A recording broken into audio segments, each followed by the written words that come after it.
Kento stood outside the train station waiting with Satoru for Saelah and Suguru to arrive. It was the early hours of the morning, and they were taking the second train to Atami. "Why are we leaving so early again?" Satoru asked after yawning. "To spend as much uninterrupted time with Saelah as possible." He turned his attention to Satoru to find him leaning against the wall. "Did you work last night?" "For a few hours. I left earlier than I would normally, but I probably should have stayed awake since the time I got up is normally when I go to bed." "You can sleep on the train if you need to," Kento supplied. The ride was an hour and a half and would work for a nap. "Nah, I'll be fine," Satoru responded. Kento knew he didn't want to miss whatever might happen on the train and be asleep when he could have been spending time with Saelah. He understood that. He'd feel the same. The only way Satoru was sleeping on the train was if Saelah did. Speaking of, a taxi pulled up and she and Suguru exited the back seat. She held a white bakery box in hand while Suguru retrieved their bags from the trunk. "Good morning," she greeted with a smile that Kento was sure could start and stop wars. "Good morning, pretty." "Good morning, little Alpha." "I made muffins," she announced, holding up the box as Suguru joined them. They thanked her as Satoru took the box and handed it to Kento before pulling Saelah to him and leaning down to lay his head on her shoulder. "It's so early," he whined. She giggled as she rubbed his back. "Poor baby. Would you feel better if I told you your muffins are cinnamon streusel and double chocolate?" Satoru stood up to look at her, smiling before he kissed her. "You're my favorite person," he told her, and then looked between Kento and Suguru. "Sucks to be the two of you." Kento sighed. "Don't baby him by making him special treats," he chided. "He'll be insufferable," Suguru added. "Then I guess I shouldn't have made you a banana muffin and a sweet potato muffin," she directed at Kento before turning to Suguru, "or a cranberry muffin and an apple strudel muffin for you." "You made us separate muffins?" Kento asked. "Of course I did. You like different things, so why would I make you all the exact same one?" At that, Kento pulled her from Satoru and kissed her. Neither of them would have minded if she'd only made one kind because it was something she'd made for them, but her going out of her way to cater to their specific tastes had his alpha rumbling. "It feels like you're leaving me out, little one," Suguru teased when Kento released her. "I would never," Saelah responded in mock offense before turning and rising on her toes to kiss him. People around them didn't bat an eye, proving what Satoru said about quads becoming more common. Not that Kento would have cared if someone did. Their relationship was theirs, and as long as they were okay with it, it didn't matter what bystanders and those looking from the outside thought. "We should head inside. The train will arrive soon," Kento instructed. Saelah took the box from him, and he grabbed his small suitcase, Suguru carrying hers and his, as Satoru rolled his behind him, leading the way inside. When the train arrived, they found their seats and secured their luggage in the space above them. They'd chosen 4 seats facing each other with a table between them. Saelah put the box in the middle of the table, removed sanitizer from her purse, and passed it around. "Let's play a game," Satoru proposed as Saelah opened the box. "What game?" she asked. "The alphabet game," Satoru supplied. "How do we play that?" Saelah inquired. "It's easy. We go around and tell a fact about ourselves that starts with the letter we're on." Saelah nodded at Satoru's explanation. "Okay, yeah, I'm game to play. You two good with that?"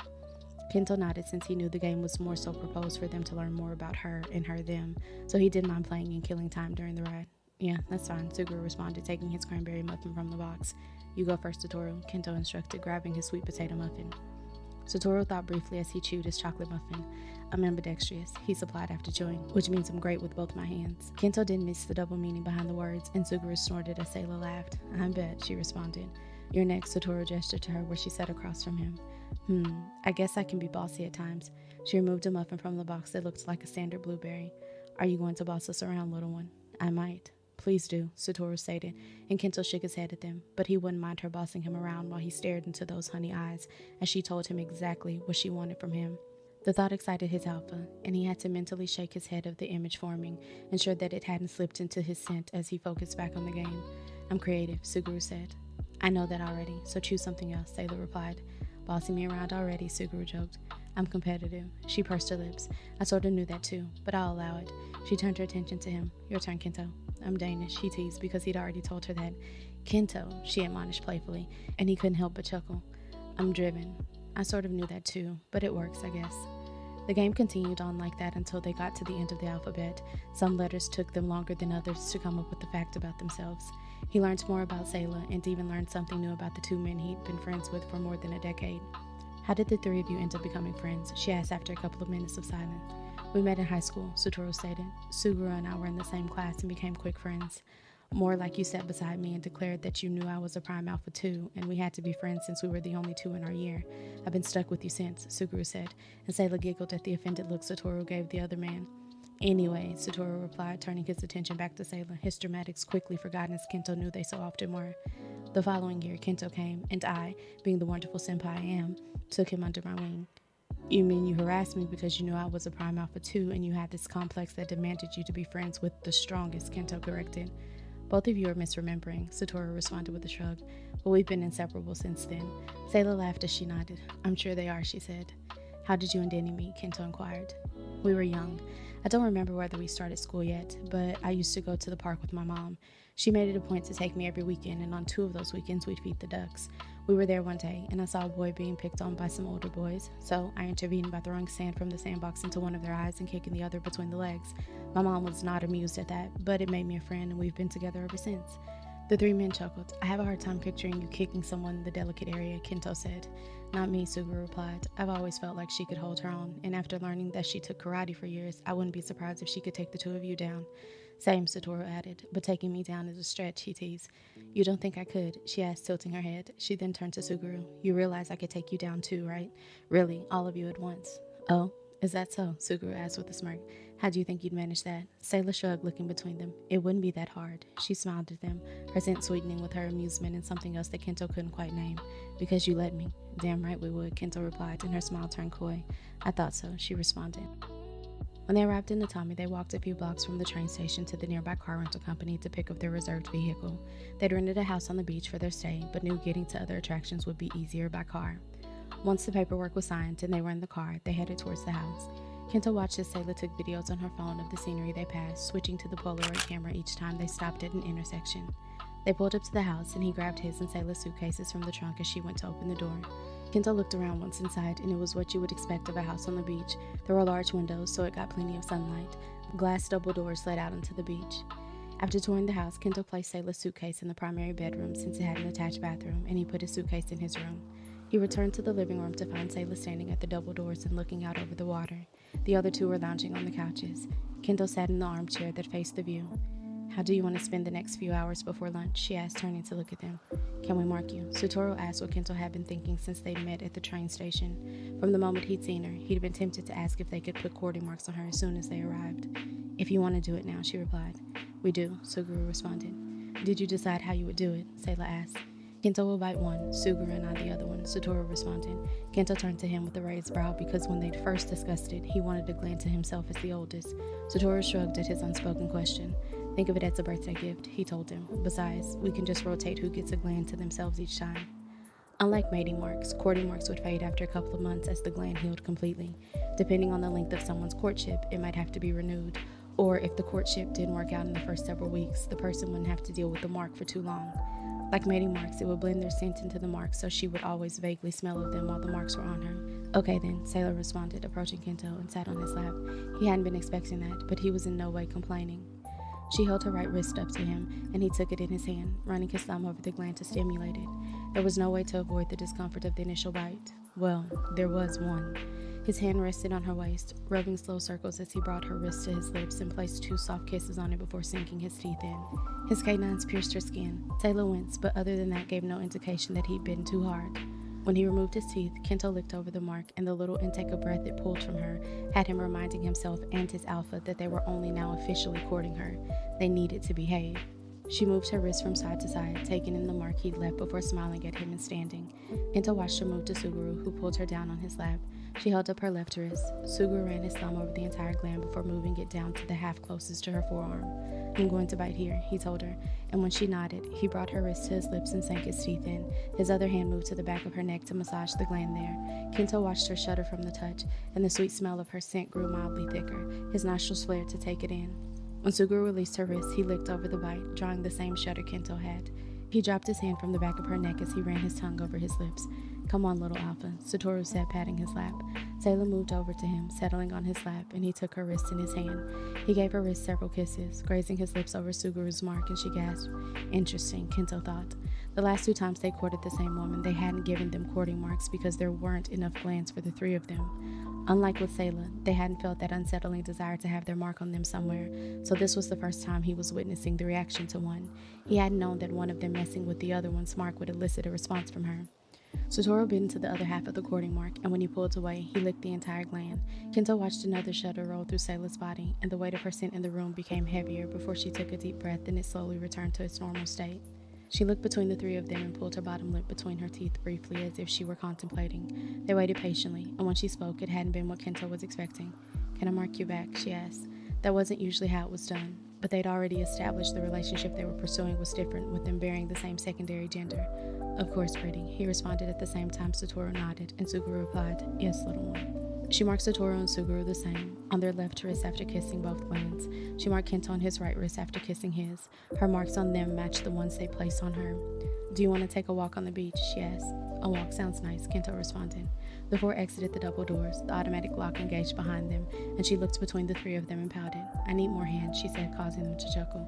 "Don't pout, little alpha," Satoru replied. Suguru draped his arm over her shoulders. Kento took her right hand, and Satoru took her left, walking in front of the three of them and leading the way down the steps to the beach. Saelah spread the beach towels while Kento set up the large umbrella, and Satoru spoke to the person delivering the absorbing balls. Suguru placed the cooler beside the umbrella. They were just outside the house they'd rented, but were treating it like a true beach day. There were other people out and about having fun that she could see from a distance. "I'm going to help Satoru," Suguru informed before going over. To her knowledge, after giving a rundown of how the balls worked and how to inflate them, the person delivering them wasn't staying and would return to pick them up in a few hours, so she wasn't surprised when Suguru returned with consent forms for her and Kento to sign, even though she knew Kento didn't plan to absorb. She supposed it was in the event he changed his mind. When Satoru and Suguru returned, it was with 3 balls and an inflation device. "What do you want to do first?" Satoru asked. She thought about it. "We can absorb first." She would have to wash her hair when they were finished for the day, so snorkeling last made the most sense. Saelah removed the beach cover-up she wore, and 3 growls greeted her, their scents thickening and filling her senses. She could smell the scent of their arousal with the undertone of possessiveness. "Little one, are you trying to tempt and tease us?" Suguru asked, taking her in. She'd chosen a 2-piece black high-waisted suit with lilac flowers on the top.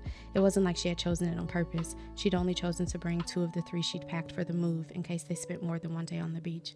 "No," she responded honestly. "Well, then you failed," Kento responded. "Because we're very tempted," Satoru added.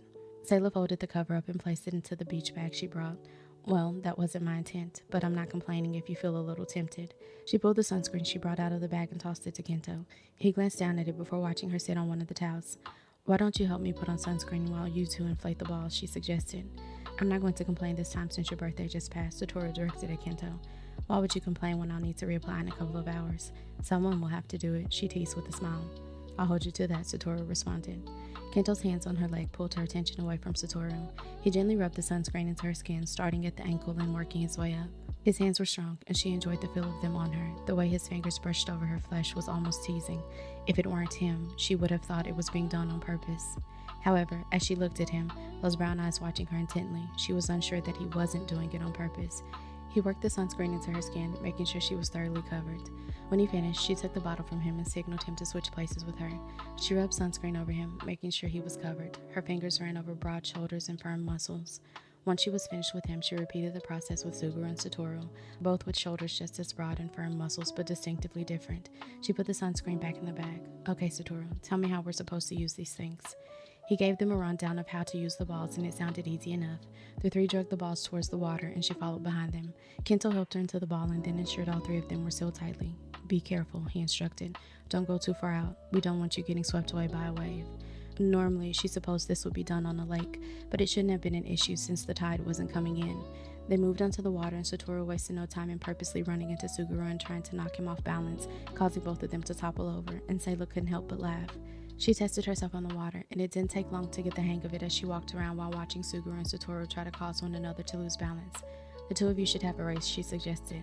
"So what you're saying is you want to see Suguru cry?" Satoru teased. Saelah laughed. "I don't know. He might give you a challenge." "No might to it. Be ready to baby him when he whines to you," Suguru said. Saelah smiled. "I'll be the finish line," she told him. She moved a bit away and ensured that they could hear her. She waited for them to stand side by side, then yelled for them to go. She watched them take off, and Suguru was the first one to reach her. He gave Satoru a smug look, and Saelah pressed her lips together to keep from laughing. "You started before she said go. That's 2 out of 3, Satoru said. "I'm up for it if you're ready to lose again," Suguru replied. They went back to where they had been, though Saelah thought they were a little further than before. She waited a few seconds before calling for them to go. This time, Satoru won, but Saelah was sure it was because he might have taken off a split second earlier than she told them to. Since it was best 2 out of 3, they raced again, and this time she called it a tie.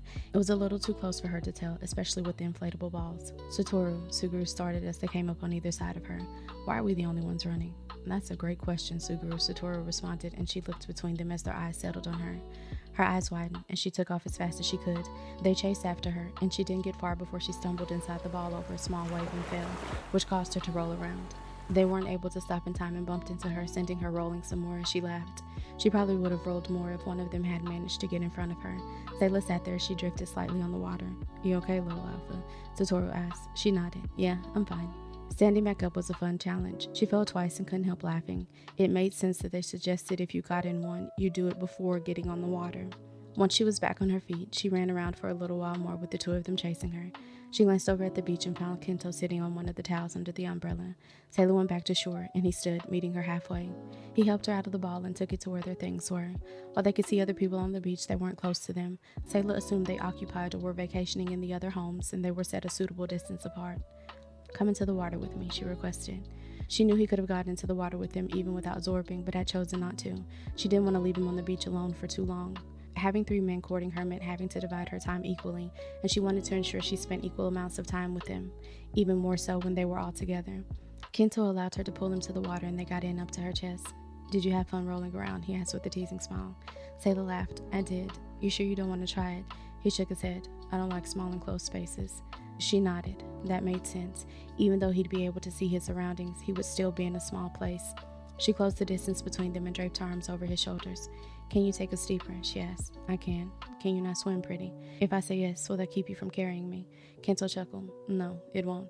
He wrapped an arm around her waist. "Then yes, I can." She wrapped her legs around his waist. "But I think it'd be more fun like this." "I'm inclined to agree," he replied. "How deep do you want to go?" I lied. "I don't want to go any deeper. Not yet, at least. I just want it to be like this." She gave him a mischievous smile, drawing another chuckle from him. "All you had to do was say so." He gave her a soft kiss. "Being claustrophobic means you don't take elevators. I avoid them as much as possible." It made sense now why Satoru had suggested they rent a house on the beach instead of staying at one of the hotels on either end of the beach. If they were put on half floors, then they would have had to ride the elevator or take several flights of stairs. "I started the 3rd book in that series," he told her. "Are you enjoying it so far?" "I am. I'm halfway through it and eager to see how it will end and set up the next one." They spent a while talking, and Saelah enjoyed the deep timbre of his voice, the way it vibrated through his chest and against hers. She enjoyed his scent so close, and as he was telling her about a documentary he watched last night, she leaned in and rubbed her cheek against his neck. It wasn't a proper scenting, but it was enough to have him stopping mid-sentence in a deep purr to cause his throat to vibrate. She pulled back after a few seconds, and before she could say anything, his lips were on hers, his arm tightened around her waist, and he was kissing her deeply. Saelah melted into the kiss and followed his lead. Her legs tightened around his waist, and his free hand slipped under her thigh. She released a small whimper into the kiss, and Kento's hand tightened briefly before dropping back to his side as they pulled apart. His thick scent filled the air, mixed with the undertone of her cinnamon. Why was this man so attractive? Why were they all so attractive that she found herself easily wanting to melt into them when she'd never felt that way in any of her past relationships? The water shifting caught her attention, and she found Satoru and Suguru approaching them. "Will you unzip these?" Suguru asked. Saelah unzipped his ball, while Kento switched the arm that was around her waist and unzipped Satoru's. The 2 exited the balls before taking them to the beach to sit them with the other one before returning. "Kento, you missed participating in the race. You probably wouldn't have wanted to since Suguru cheated, though," Satoru said, and Suguru snorted while rolling his eyes. "Are you sure it was Suguru cheating and not you?" Kento asked. "I would never," Satoru replied, hand on his chest as if he'd been scandalized, and Saelah laughed. "You know there's an easy way for you to settle this," she started. "All you have to do is race again. You could either swim or run on the beach." "On the beach," Kento and Suguru said simultaneously. "He's like a fish in water," Suguru said, nodding to Satoru. "We don't need to give him any advantages," Kento added. "To the beach then," Saelah said. Kento carried her, only releasing her when they were back on land. "Okay, when I drop my arms, you can start," she told them before going what she hoped was 50 yards down the beach. No sooner than she dropped her arms than they were off, and she honestly could not tell who would win. It seemed to be neck and neck, and when they were right on her, Suguru grabbed her around the waist and swung her around, her back to his chest, and pulled a startled laugh from her. "I don't know who won," she replied as he sat her on her feet. "I clearly abducted you first, little one," he joked. "Yes, but that wasn't the determining factor." Suguru ran his thumb over her cheek. "It should have been." "I call a rematch," Satoru said, "and this time, that is the determining factor." Saelah looked between the 3, and she got the feeling they'd be conducting these races a few times before they snorkeled, but she didn't mind. She enjoyed the time she was spending with them and didn't care how they spent it.